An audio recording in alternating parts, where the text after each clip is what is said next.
Alors, on est reparti sur BPI France Metaverse Vision. Donc, cet événement qui est là pour réunir l'écosystème du Metaverse français. Alors, on va aborder une deuxième thématique avec nos speakers sur les 2 prochains moments, qui est en toute immodestie le fait d'aborder les grandes dialectiques du Metaverse. Et pour parler de ces grands sujets, on accueille 3 speakers qui incarnent, on va dire, voilà, des entreprises un peu leaders de l'écosystème, à la fois des contenus et de la tech en France. Je pense qu'il fallait au moins ça pour adresser ces sujets. Merci à tous les 3 d'être présents. Donc, comme pour les panels précédents, on va faire un petit tour de table de présentation et puis de vocalisation rapide de ce que représente le ou les Metaverse pour votre groupe et pour votre entreprise, et quelle est votre vision et votre feuille de route visible sur ce sujet, encore une fois, passionnant et prospectif. Félicité, merci d'être parmi nous. Merci de m'accueillir. Moi, je dirais, juste pour me présenter, que je vais utiliser une image un peu insolite, mais j'ai l'impression d'être une balle de flipper. C'est-à-dire que pour ceux qui ont connu le flipper, c'est dans un temps lointain, j'ai tapé dans la finance, dans la tech, dans l'industrie, dans la création littéraire. Et aujourd'hui, je suis directrice de la stratégie donc, de Vivendi et aussi de l'innovation. Et à ce titre, le métaverse à très court terme, pour nous, c'est un terrain qu'on a acheté dans Sandbox de 9 hectares et sur lequel, évidemment, on va accueillir des clients d'Avas, on va utiliser des IP de Canal, on va développer toutes sortes de projets, y compris de recrutement, d'avant-première. Enfin, on a énormément de projets. Mais au-delà de ce terrain, on a une vraie réflexion sur qu'est-ce que ça représente pour Vivendi en tant que Canal, que Gameloft, avec des savoir-faire particuliers, et aussi pour nos clients dans la publicité, d'être présents dans le métaverse. Et alors, il y a énormément de challenges, mais peut-être que c'est mieux de rebondir dessus une fois qu'on a fait notre petit tour de table. Parfait, avec plaisir.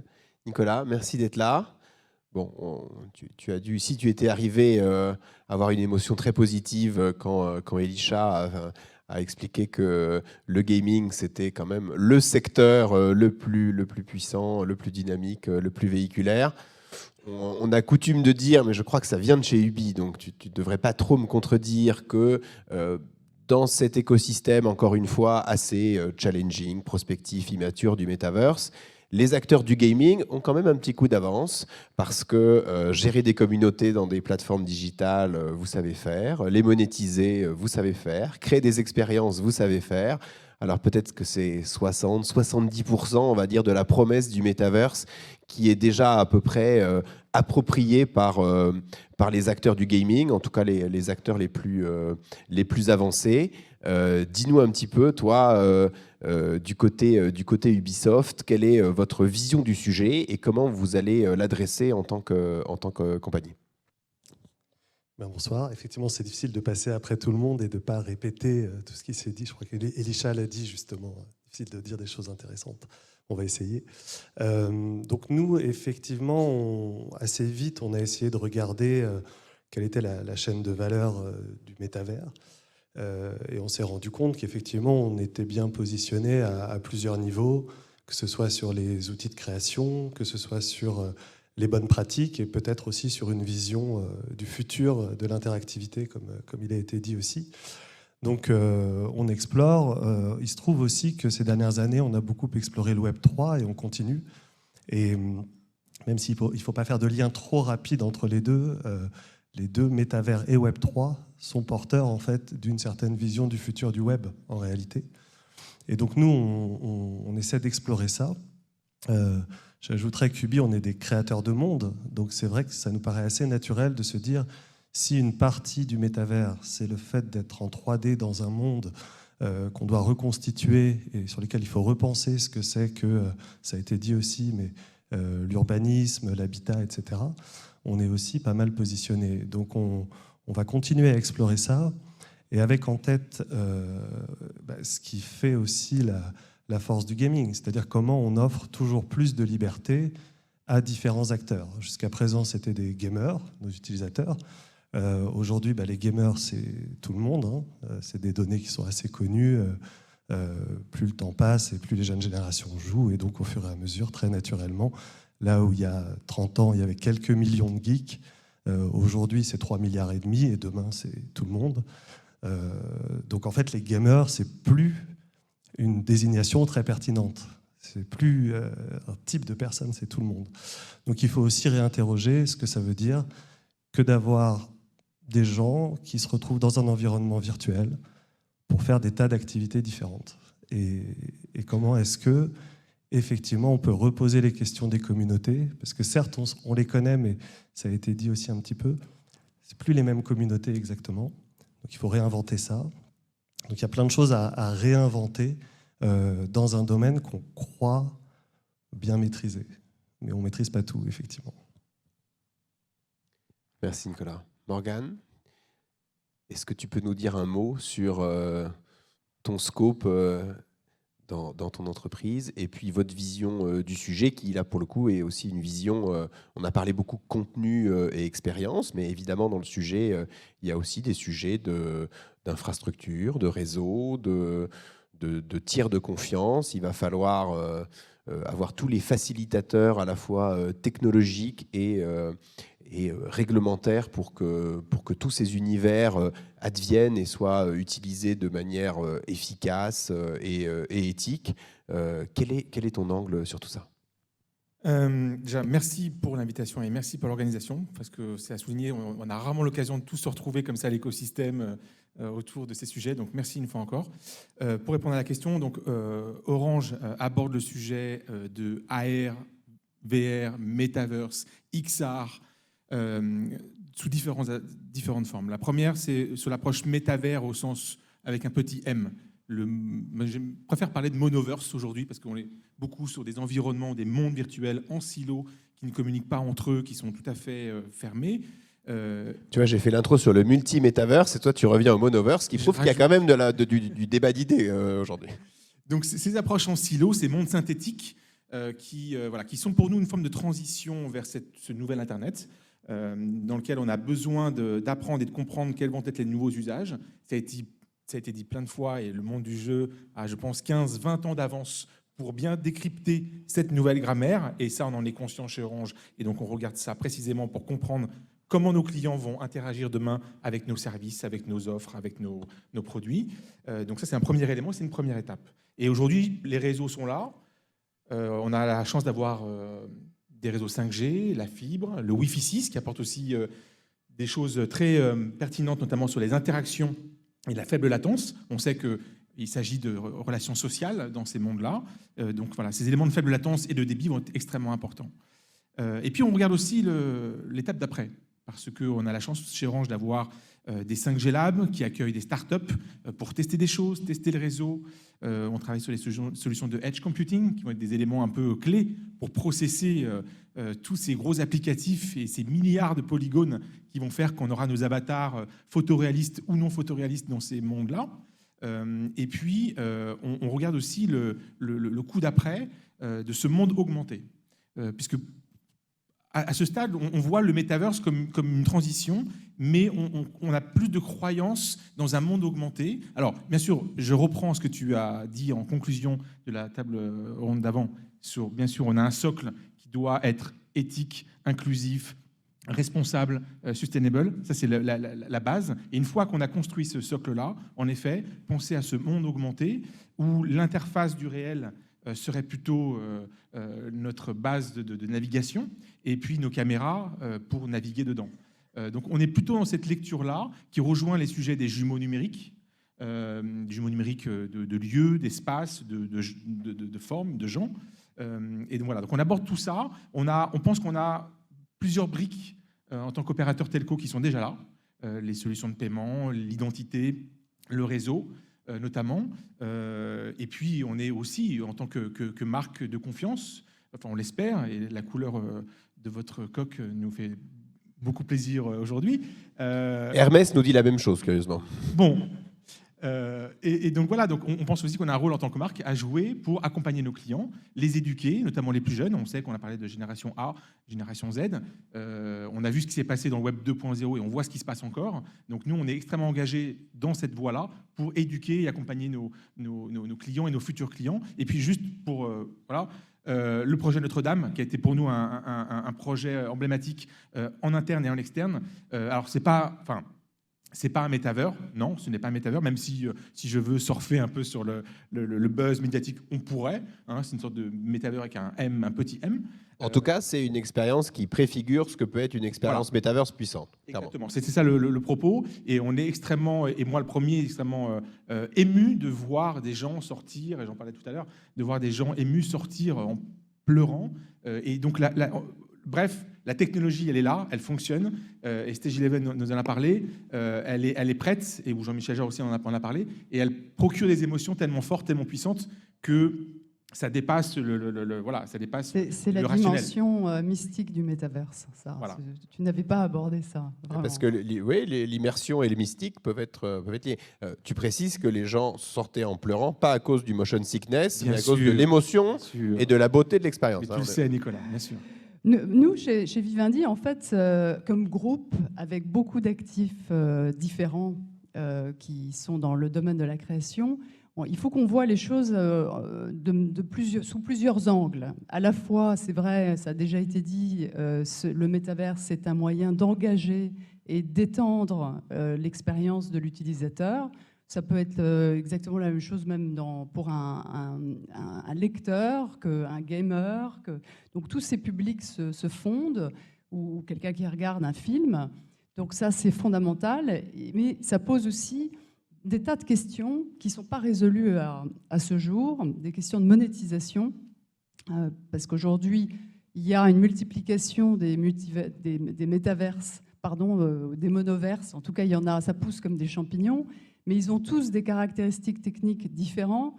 C'est pas du tout la même manière c'est pas les mêmes chartes graphiques, il n'y a pas de protocole, donc on est vraiment un petit peu en train de revivre ce qu'on a vécu au début d'Internet, sauf qu'au début d'Internet, il y a eu un protocole, une série de protocoles qui se sont imposés pour définir une manière collective d'être en open source et de travailler ensemble. Donc aujourd'hui, le danger, c'est qu'on arrive vers un paysage très fragmenté qui n'arrive pas du tout à correspondre, malgré les vœux qui ne sont pas seulement pieux, mais les vœux.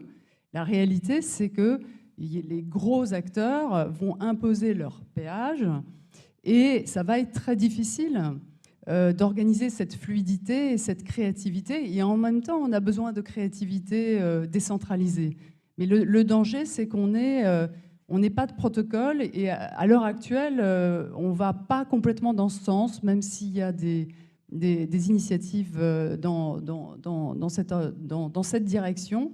Et en termes de souveraineté, on a quand même un sujet de pluralité d'expression, on a un sujet de droit à l'oubli, on a un sujet de droit d'expression qui n'est pas le même que celui défini par les États-Unis. Donc tout ça va devoir être pris en compte. Et pour une grande entreprise, ce sont des questions qu'on se pose sans même parler de quelque chose qui a déjà été abordé, je crois que c'était à la précédente table ronde, qui est le sujet sur l'environnement. C'est d'expliquer que non, en fait, le métaverse, certes, ça crée du CO2 parce qu'il y a du cloud et du streaming, etc. Mais ça fait moins d'embouteillage que pour aller dans un centre-ville. Donc tout ça, il faut essayer d'analyser ça et de documenter les choses. Parce que notamment pour la jeune génération, tout ça compte. Et puis pas simplement pour la jeune génération, même pour les vieilles. Enfin, voilà. Le cloud est... il y a probablement des gens beaucoup plus experts sur le sujet, mais je crois que les sujets d'impact carbone sont aussi beaucoup sur la blockchain et sur les devices. Absolument. Et c'est vrai que je rebondis juste là-dessus, sur la crypto, puisqu'on a bien séparé crypto et métaverse. Tant qu'il y a des métaverses qui sont indépendants et concurrents, on pourra passer par des moyens de paiement qui sont avec un petit peu de crypto, mais quand même qui vont passer par la bonne vieille, je sais pas, les bons vieux systèmes de monétisation qu'on connaît aujourd'hui, mais que si on veut vraiment aller vers un métaverse universel, alors là, il faudra avoir un système de paiement qui soit complètement révolutionnaire. Félicité. Alors, juste un mot pour excuser Sébastien qui est à New York et qui devait se connecter à distance, mais apparemment c'est un tout petit peu plus compliqué que prévu. Mais voilà, en tout cas, Sandbox est évidemment un des acteurs fondamentaux de la conversation. On est aussi ravis que l'événement qui nous réunit aujourd'hui se déroule sur Sandbox. Peut-être un mot là-dessus, Félicité, pour faire le lien. Qu'est-ce qui a poussé Vivendi à avoir cette première initiative en partenariat avec Sandbox? Vous auriez pu le faire seul, vous auriez pu le faire avec quelqu'un d'autre. Est-ce que tu peux nous donner quelques éléments de narratif là-dessus? Non, c'est vrai qu'il y a une diversité d'offres. Il y a des choses qui sont à disposition sur d'autres de l'Inde. Mais ce qui nous a plu, c'est que chez Havas, on a une offre qui est très en avance parce qu'on a des clients évidemment qui sont très intéressés. Et c'est vrai que l'opportunité s'est présentée via Sandbox. Et donc, on a acheté ce terrain de 9 hectares. Alors, quand on parle de 9 hectares, moi, mon fils de 12 ans m'a dit « Mais c'est quoi 9 hectares dans le métaverse? Qu'est-ce que ça veut dire ?» Et en fait, c'est compliqué parce que, en fait, il n'y a pas de finitude physique. Dans le métaverse, il peut être illimité, mais il perd de sa valeur s'il est limité. Donc, il faut bien à un moment lui donner des frontières. Mais tout ça pour dire que, en fait, il faut aussi bien choisir ses voisins. Ça, c'est comme dans la vie voilà, réelle. Il faut choisir ses voisins. Et le driver, ça a été d'offrir à nos grands clients la possibilité de montrer, de faire de la publicité, d'offrir aux consommateurs, aux utilisateurs de Sandbox, un florilège de leurs produits, de leurs services. Donc c'est ça le driver et c'est ce qui amène en fait tout le reste aujourd'hui. Merci Félicité. Nicolas, tu as dit deux choses absolument cruciales qui sont en fait dans le monde d'aujourd'hui. Enfin, c'est plus une communauté de gamers, c'est l'humanité quand même globalement aujourd'hui pour caricaturer un peu le truc. Et le metaverse, évidemment, il y aura d'autres expériences. On en a cité quelques-unes, mais dans le metaverse, il y a évidemment des expériences d'entertainment, des expériences de gaming, mais potentiellement, c'est aussi une expérience d'interaction sociale. C'est travailler, c'est recruter, tu l'as dit, c'est se former aussi.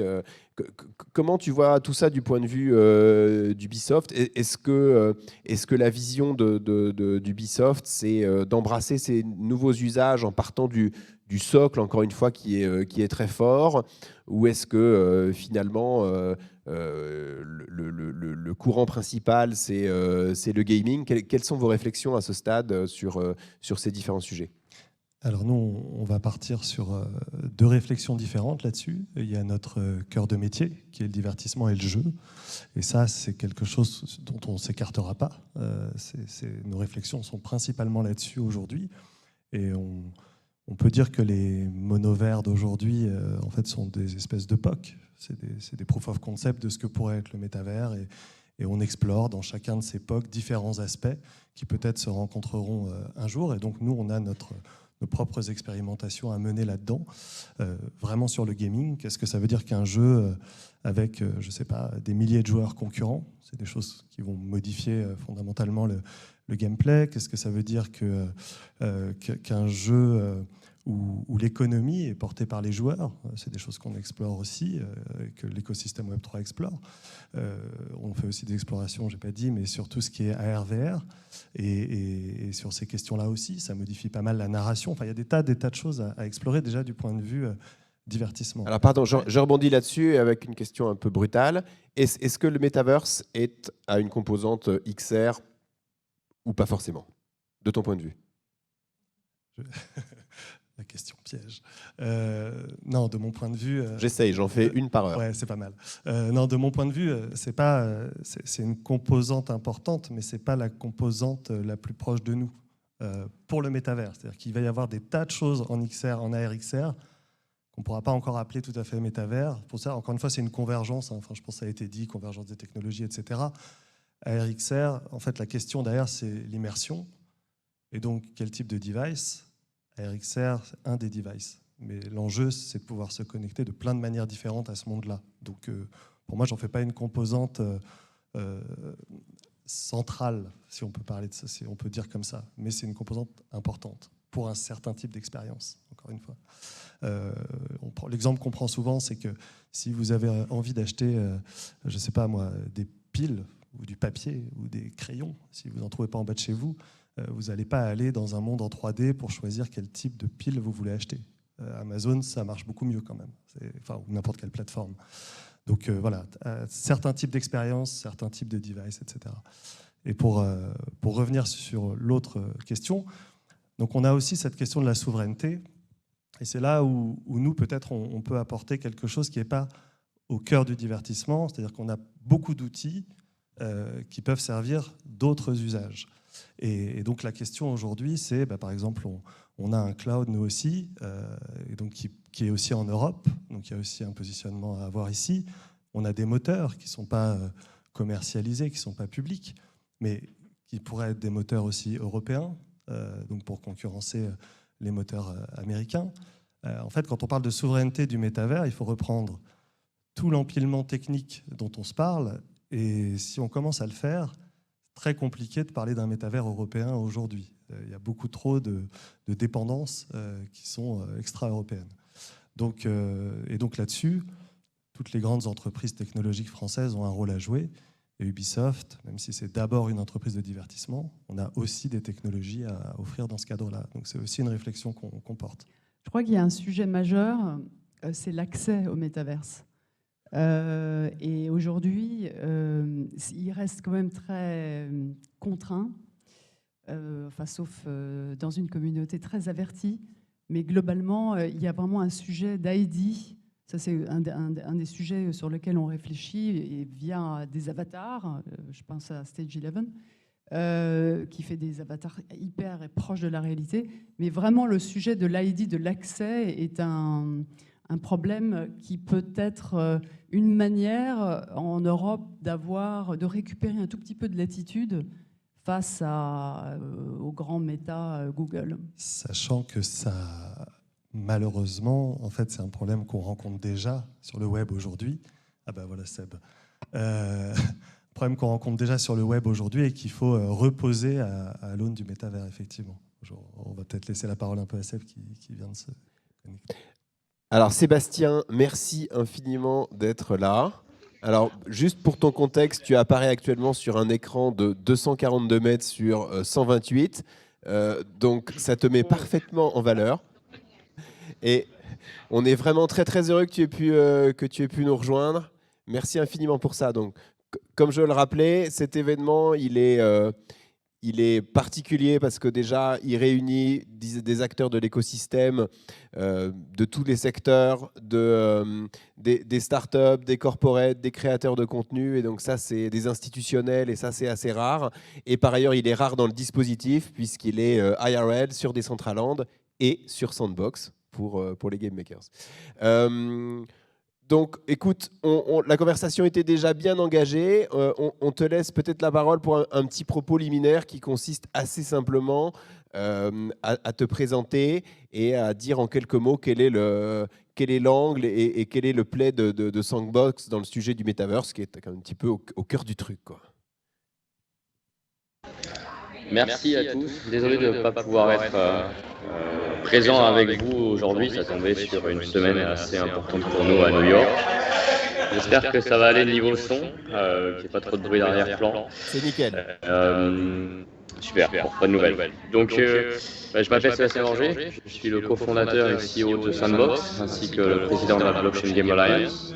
Le Sandbox, c'est un monde virtuel décentralisé qui se concentre au départ autour du jeu vidéo, mais on va voir c'est étendu assez récemment à pas mal d'autres verticales et qui a pour idée de base en fait de permettre à quiconque de devenir un créateur de contenu en 3D et d'expérience et de donner accès à ces créateurs à la pleine propriété et à la digitale et à la pleine monétisation des contenus numériques qu'ils vont créer, notamment grâce à l'usage d'une technologie qui est la blockchain et Contrairement à ce qu'on a pu voir dans le domaine du jeu vidéo ou même des mondes virtuels, depuis un peu plus de 25 ans, on va compter les Second Life, les World of Warcraft, et plus récemment Fortnite ou même Meta. Pour nous, la définition du métaverse doit absolument incorporer la notion de propriété numérique de votre identité sous la forme d'un avatar, doit incorporer la propriété numérique de tous vos contenus qui peuvent être des équipements, des wearables, des terrains virtuels, une maison virtuelle, etc.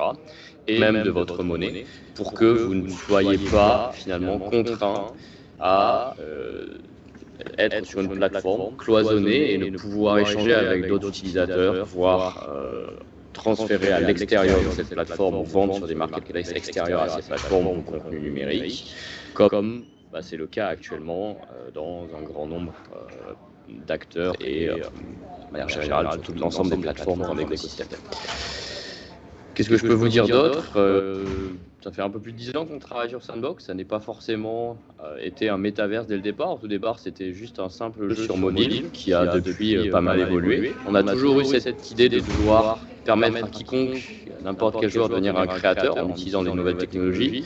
Et c'est seulement à la fin de 2017, ou plutôt début 2018, qu'on a opéré un pivot et qu'on a transformé le Sandbox d'un jeu mobile qui avait quand même pas mal de téléchargements et une bonne base d'utilisateurs en une plateforme intégrale qui a apporté les différents outils pour créer des contenus 3D, permettre de vendre notamment ces contenus après les avoir tokenisés, une marketplace, une map, un game maker qui est ce qu'on appelle no code, qui en fait permet de créer des expériences sans avoir de connaissances particulières en programmation, et derrière un jeu qui va permettre d'utiliser ces contenus numériques, donc leur apporter une utilité, un contexte, et notamment d'avoir accès à des expériences et à un nouveau format d'entertainment.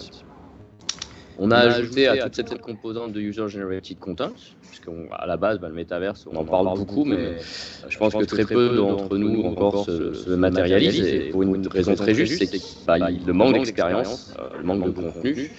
Le métaverse est très vide actuellement, et 99% du contenu qu'on va y rencontrer, je pense, va être créé par les utilisateurs eux-mêmes, d'où des questions d'accessibilité et de rapidité de construction. Et de l'autre côté, on a aussi amené des marques qui, pour nous, apportent des éléments importants, et un élément qui nous tient beaucoup à cœur, qui va être celui de la culture. En fait. Donc on essaie de créer un monde virtuel qui va être plutôt se concentrer autour de la culture et de l'entertainment, plutôt que forcément autour du commerce et de la monétisation, pour justement ne pas retomber dans l'écueil de ce qu'on a pu voir par le passé avec les Second Life, ou directement plonger vers un métaverse très transactionnel plutôt qu'expérientiel, qui se concentre sur comment on apporte de la valeur aux utilisateurs pour que les utilisateurs aient finalement envie d'y passer du temps dans cet nouvel univers virtuel par rapport aux technologies traditionnelles auxquelles ils ont déjà accès. Merci Sébastien. Alors du coup, tu poses une des grandes dialectiques quand même du métaverse. Je pense qu'avec avec la richesse des speakers sur le panel, c'est intéressant de faire un petit tour là-dessus. Quel point d'équilibre on va trouver entre des modèles qui sont des modèles de creator economy, donc on a une version assez Web3, assez décentralisée et UGC du sujet côté Sandbox. Vivendi et Ubisoft, on va dire que c'est quand même plutôt des IP owners propriétaires assez puissants, même si tu disais, Nicolas, qu'Ubi travaille aussi sur les sujets de play to earn. Voilà, je ferais bien un petit tour de piste sur quel point d'équilibre on va trouver entre des logiques de proposition de valeur un peu plus descendante et la creator economy. Je ne sais pas qui veut commencer là-dessus. Vas-y, Morgane. Donc, de notre côté, en fait, rien de très nouveau. Hein, voilà. Le Web 1 et le Web 2 nous ont montré à quel point le consommateur et le client étaient clés. Il était clé, il pouvait influencer. Alisha l'a mentionné tout à l'heure. On parle de masse de niche, des marchés de niche. Donc la puissance du créateur, en effet, elle est là, elle est influente. Être à l'écoute du client. Et donc en gros, aujourd'hui, on en est dans cette version Web 3. Nous, ce qu'on retient, c'est deux mots-clés. C'est la notion de transparence. On considère que c'est ça que le client, en fait, il veut attendre demain. Et donc, du coup, ça questionne sur plein de parcours clients, voilà, d'éléments techniques. Et puis, ce qu'a expliqué très bien Sébastien, c'est l'ownership. Voilà, maîtriser sa création, pouvoir en être propriétaire, la monétiser, la partager comme il le souhaite. Et ça va même bien plus loin, puisque dedans, on met aussi toutes les datas qu'on pourrait... voilà, le like que j'ai fait m'appartient et je décide à qui je veux le donner, quelque part. Donc, nous, on retient ces deux éléments-là comme des éléments essentiels pour construire cette nouvelle étape de l'Internet vue du client. Félicité. Nous, chez Vivendi, on voit vraiment le métaverse comme un fantastique réservoir et découvreur de talents. On imagine que dans le métaverse, si on arrive à bien organiser les choses avec Sandbox, à créer des expériences nouvelles, inédites, qui permettent évidemment de surfer et surtout de capitaliser sur des choses qui existent déjà, mais les pousser évidemment plusieurs crans plus loin, voire d'imaginer des choses totalement révolutionnaires. Mais ce qui compte, ce sera de faire émerger une nouvelle génération de créatrices et créateurs que nous, Vivendi, on pourra leur proposer de passer dans le monde physique. Donc on pourra faire des allers-retours entre ces deux mondes.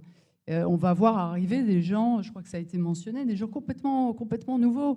Et effectivement, grâce à la DAO, la Creator Economy, sans des notions particulièrement avancées de programmation, ça devrait, vraiment, c'est au cœur de notre projet. Ça, c'est vraiment quelque chose qu'on cherche à faire indépendamment de proposer le next step dans l'expérience du divertissement.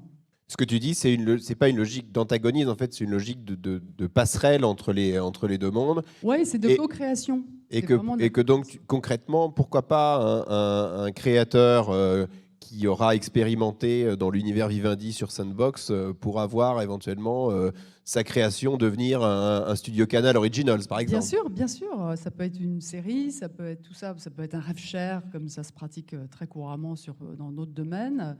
Tout à fait. Après, c'est des questions, effectivement, on rentre dans le nitty-gritty du ownership et c'était très juste de l'avoir évoqué.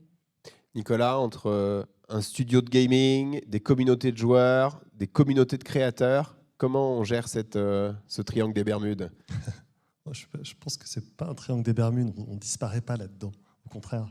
Non, justement, l'enjeu aujourd'hui, alors il y a énormément de réflexions dessus, mais c'est plutôt de se dire comment est-ce qu'on arrive à continuer à partager. Ce qui nous a guidés, nous, dans l'exploration du Web3, si on rebondit sur ce qui a été dit, c'était de se dire, les joueurs passent beaucoup de temps dans nos jeux. On n'a pas utilisé encore trop le terme d'attention economy, mais ça fait partie, économie de l'attention, ça fait aussi partie du débat.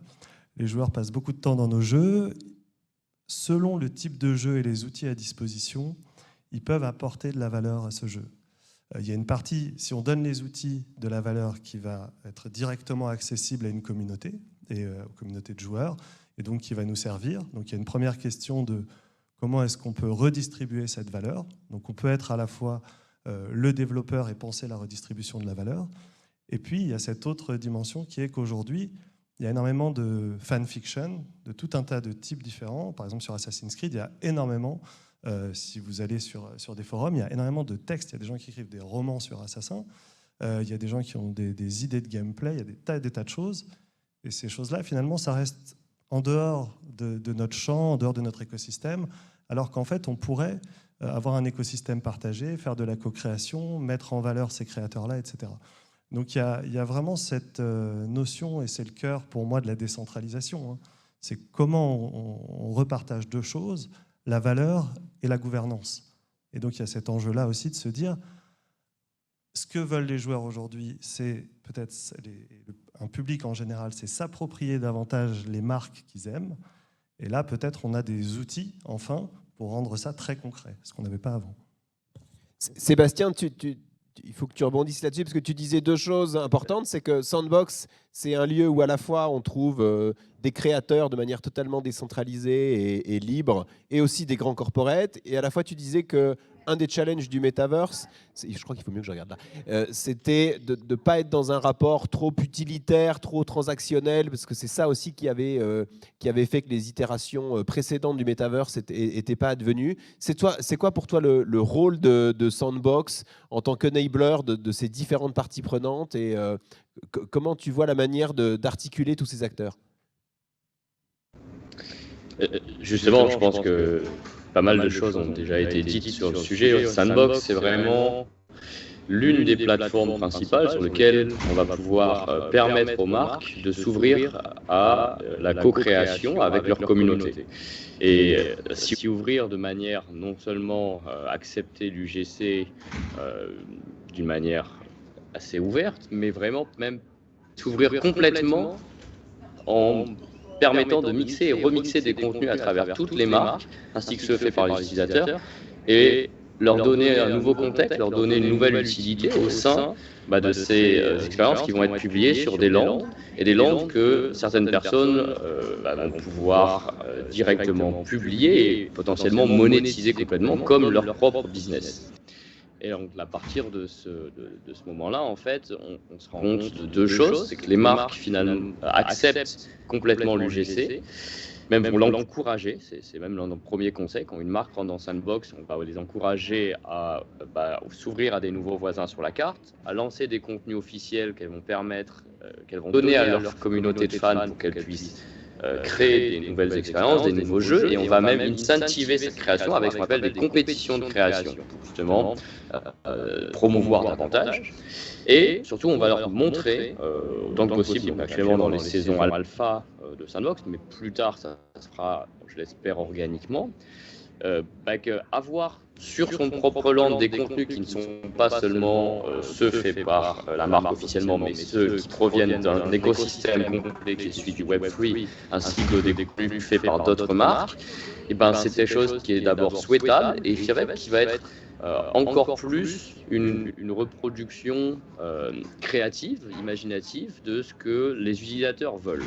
Et ça se représente, puisque dès notre plus jeune âge, quand on manipule des Lego, quand on manipule d'autres jouets, quand on raconte des histoires, on prend plusieurs jouets et on les place et on se crée tout un univers. Souvent, on pourrait comparer ça un peu à un Toy Story ou autre, mais pour adultes, d'une certaine manière. Et c'est ça que veut devenir Sandbox, c'est ce monde ultra créatif où 24 heures sur 24 heures sur 7, on aura quelque chose à faire, on ne s'ennuiera jamais. Et on va pouvoir autant socialiser, jouer, apprendre des nouvelles compétences, apprendre des nouvelles choses, découvrir, être émerveillé, voir des concerts, des galeries, visiter des galeries d'art, des muséums virtuels, etc. avec des contenus qui proviennent à la fois des marques et surtout de la communauté elle-même. Merci Seb. On arrive au bout de ce panel, encore une fois, qui est là pour créer du FOMO et de la frustration, donc on assume. Est-ce qu'il y a une question dans la salle ? Bonjour, moi je suis chez BPI France, je m'appelle François Missoff. Tout au long de ces tables rondes, on a beaucoup parlé du client. Et je me demandais comment est-ce qu'en tant que grand groupe, on sensibilise aussi ces équipes à tout ce sujet du métaverse. Parce que pour toucher le client, il faut que les équipes soient au fait de tout ce qu'est le métaverse, des enjeux pour les grands groupes.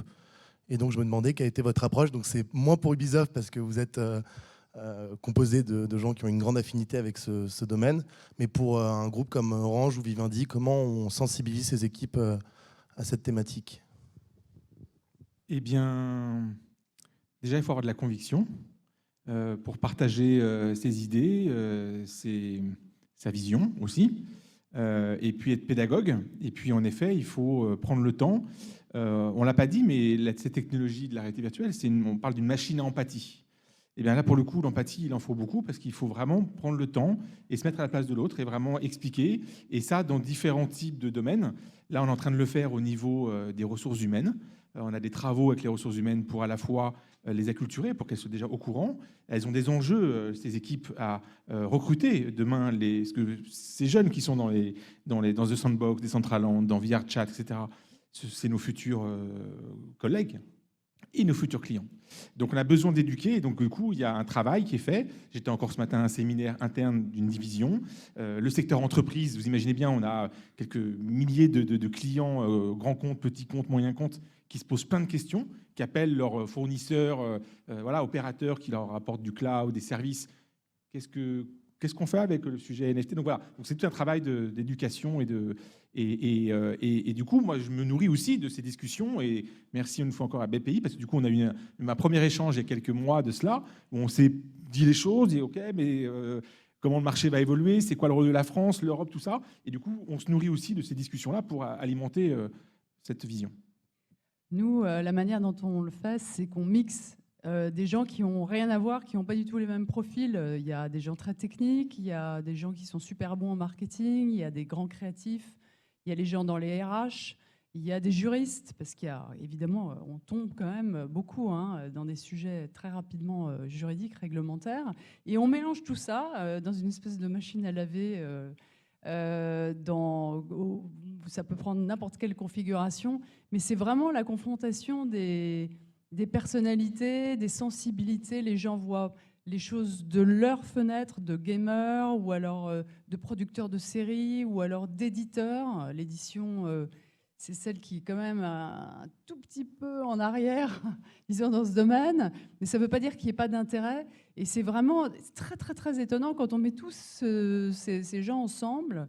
Il y a une créativité absolument stupéfiante qui se produit. Et je dirais un dernier mot, il faut écouter chacun dans tous ces groupes, il faut écouter ses enfants. Parce que franchement, c'est nos enfants qui passent leur vie sur Discord et qui déjà passent en fait une grande partie de leur existence dans la virtualité. Ils sont très à l'aise. Merci infiniment à tous les quatre. Merci Sébastien d'avoir pu te connecter. Et merci beaucoup.